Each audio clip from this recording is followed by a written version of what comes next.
Hey everyone, welcome back to Williamson Ridge Outdoors. Today we are at the back of the truck again because we have a new cool little tool to check out today. I have been wanting to get one of these for a while and I've just never pulled the trigger on it. And full disclosure, this company reached out to me. They sent me an email and asked me if I would like to try one of these out on the channel. And I was like, well sure, I've been actually thinking about getting one anyways. So yeah, send it to me, I'll check it out and give my honest opinion about it. So what this is a mini chainsaw. And it's pretty cool actually because it's kind of cute. It's a little small handheld chainsaw. This thing has a 4-inch bar on it. And it actually does come with an extra bar and chain too. That this is I believe this is a 6-inch. That way if you need to cut a little bit bigger material than you could. You know, this thing's not meant to cut big stuff. I mean, that's why it's a small mini chainsaw. But I was thinking it could be really handy. You know, if I'm in the razor or something, it's a small contained package. You know, get this little case that comes with it. So I'm not sure exactly how to pronounce this brand name on this. It is available on Amazon, but I believe this is an Elecicopo or Elecicopo or something to that sort. So this little kit, like I was saying, it comes with the case. And of course you've got the saw with your 4-inch bar, and then you have the extra bar and chain in here. And you've got 2 batteries that come with it, and it does say that they're a 21 volt. And then you've got a little pair of safety glasses. Comes with the screwdriver to be able to adjust your chain. Also comes with a little nut driver to be able to loosen up the nut here for your bar. And then of course your charger. And then like I say, 2 batteries. Charger's pretty simple on this. You just plug it into the wall, standard 110 outlet. And it's got one of these little round plugs on the end of it. And it actually just plugs right into the battery. And you just charge it up that way. Charge time on this about 2 hours, so it's really not bad at all.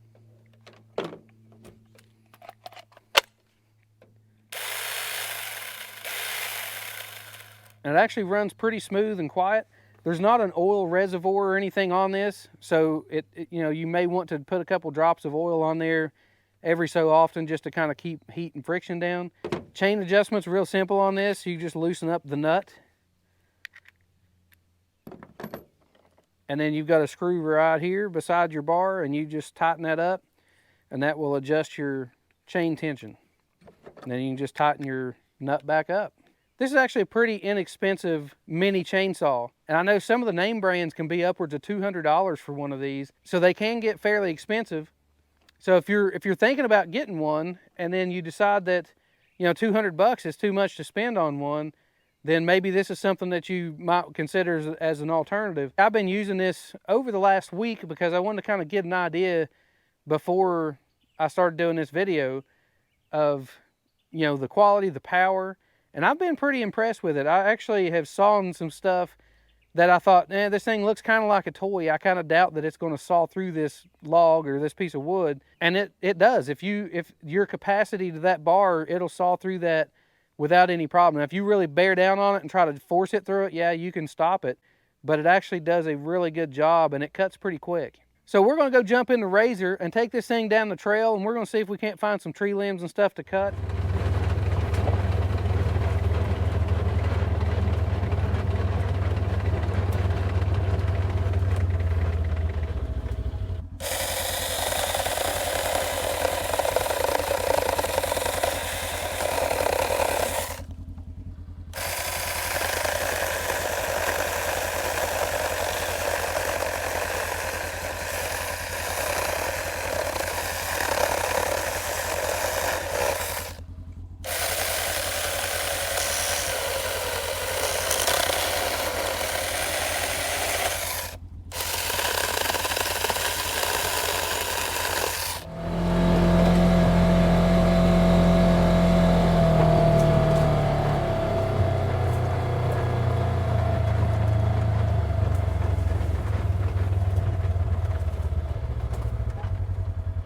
Well, we just rolled up on one that's a lot bigger than just a tree limb sticking out into the road.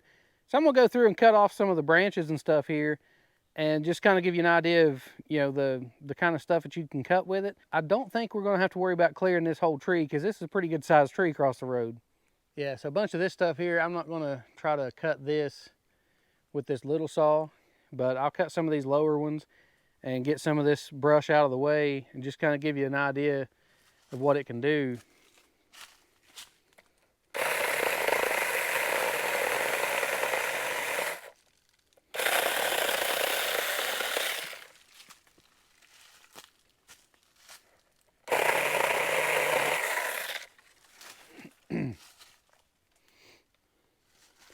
Now this limb right here is about the size of this little saw.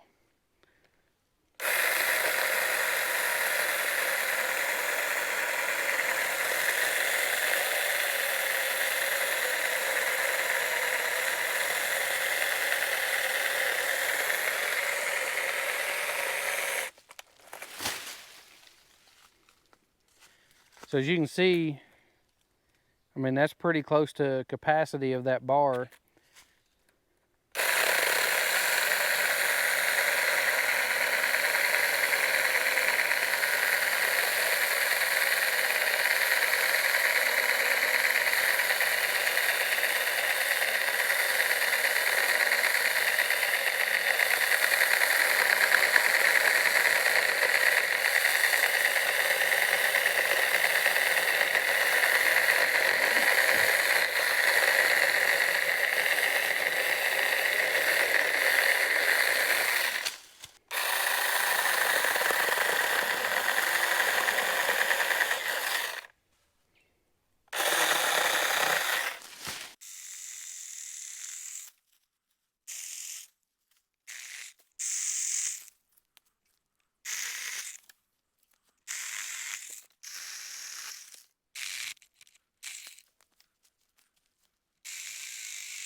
So we've cut quite a bit of branches loose here and almost have it opened up enough to actually fit the razor through here. If I could get these two bottom ones right here cleared out, then I think I can actually squeeze the razor around through there and actually keep going. But I did have the saw shut off, and I believe it shut off due to heat because I pulled the batteries out, or switched the batteries and put the charged one in it, and it still didn't work. But then after sitting here for a few minutes, it now kicks on and runs fine. I think that I was probably pushing it a little bit too much, because these are, you know, a lot of these limbs are pretty close to, you know, three inches or so, and some of them are even up to capacity. And I was running it quite a bit, and then I ran it in some pretty good size pieces here that are pretty much to the capacity of the bar. And I've made quite a few cuts running it, and, you know, kind of forcing it a little bit too.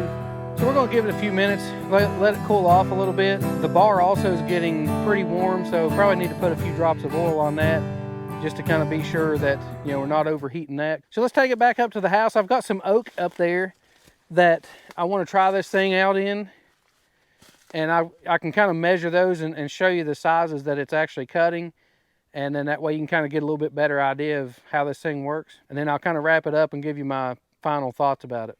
So we're back up here to the house. I put a few drops of oil on that bar, made a huge difference in how smoothly it runs and how it sounds too.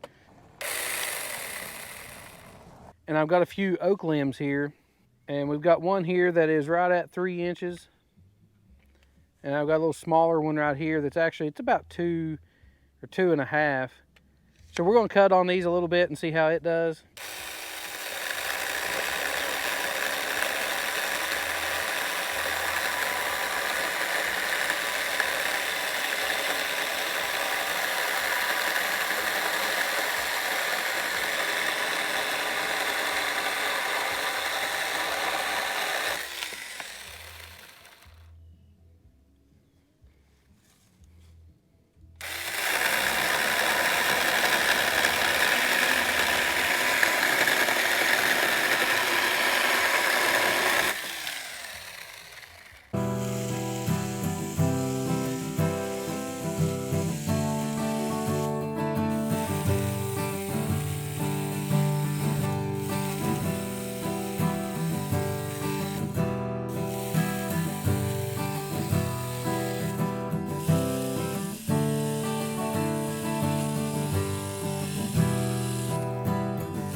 Yep, I believe we made it to the end of our battery on that one. So that's going to wrap it up on our little mini chainsaw from Amazon. This thing is actually fairly impressive because when you first look at it, you kind of think, it kind of looks like a toy. But if you need a tool to kind of just cut the occasional tree limbs and odds and ends out of a road or trail, or even around your house, or like if you got some shrubs that are maybe too big for a hedge trimmer or something like that, then something like this would work really good for that. Now, out of what I used it there, it actually did get pretty warm, but I cut quite a bit of limbs, and I did not cut just small stuff. I cut things that were pretty much to capacity. And then right there at the end, I made quite a few cuts in that hard piece of oak. Now, the only things that I can really say that I'm gonna say unhappy with, I guess, this guard right here, it tends to, as you're going through a piece of wood, it seems like it maybe hangs it up more than it helps to protect. But really it is to protect the top, but they've got it a little bit where it's got a little bit too much play in it. And what happens there is that as you're coming down the piece of wood, that it gets pushed over, and then you can see how it even can get over on top of the bar. So I had that actually kind of get down in the slot that the bar and the chain was making of the cut, and it would kind of drop in there and get hung up a little bit. So aside from that, that's really the main flaw that I could see with this. Now, if a person wanted to, you could take that off there. It just got a screw on here that holds it on. It is there for safety, so I don't necessarily recommend doing that. But if a person got annoyed with it enough, then yeah, that's something you could remove. But aside from that, I mean, for what my intended purpose was with this, I didn't intend to cut full tree limbs or try to cut a tree out of the trail. I have other chainsaws for that. But for the small stuff and those odds and end limbs, and there was actually one down here in the trail that the tree limb was really big, and I cut a bunch of the small stuff off of it so that I could handle it, and then was able to toss it over off the trail. 1 inch, 2 inch type stuff, then this thing would zoom right through that with no problem. But the one thing I did notice on the bigger stuff, you do need to be a little bit patient with it, because while it does have quite a bit of power and you can somewhat force it, the more you force it, the more you're going to cause the motor to heat up, which I believe is what happened whenever I was cutting that big tree down there in the trail. I was kind of forcing it through some of those pieces and kind of testing the power of it, but then when you do that, then you build some heat. So it did shut off, and I totally put that on me, just putting too much pressure on it for too long. So then I come up here after it cooled down a little bit and it started up, and then I just kind of let it do the work, and it would still go through it, but just be patient with it. But it actually cuts better than I was expecting. So when I got it, I opened it up and I was like, oh gosh, I'm not really expecting too much out of this because it's such a small and kind of toy-like size and all that. But this is a real saw. I mean, this thing cuts to capacity. Now, I haven't tried the larger bar on it or the longer bar, but you can see you gain a couple inches with that. But it's also profiled a little bit different, and it may make it react a little bit different. But this is something I'm going to keep for a while, and I'm going to be using it. And like I say, anytime that I need something, to cut, if I take my razor down the trail, I'm going to have this in the razor all the time, because there's always limbs or something that needs to be cut out of the way. So that's going to wrap up today's video. I appreciate you following along with us, and I appreciate you checking out this neat little tool. I will leave an affiliate link in the description below in case you want to pick one of these up. For the money, it's a great little value. I don't know how long this is going to last. I will keep you updated on that. So far, so good with it. I've only had it about a week though. With that being said, is it going to last 5 years? I don't know. So follow along. Make sure to hit that thumbs up button, and we'll see you on the next one.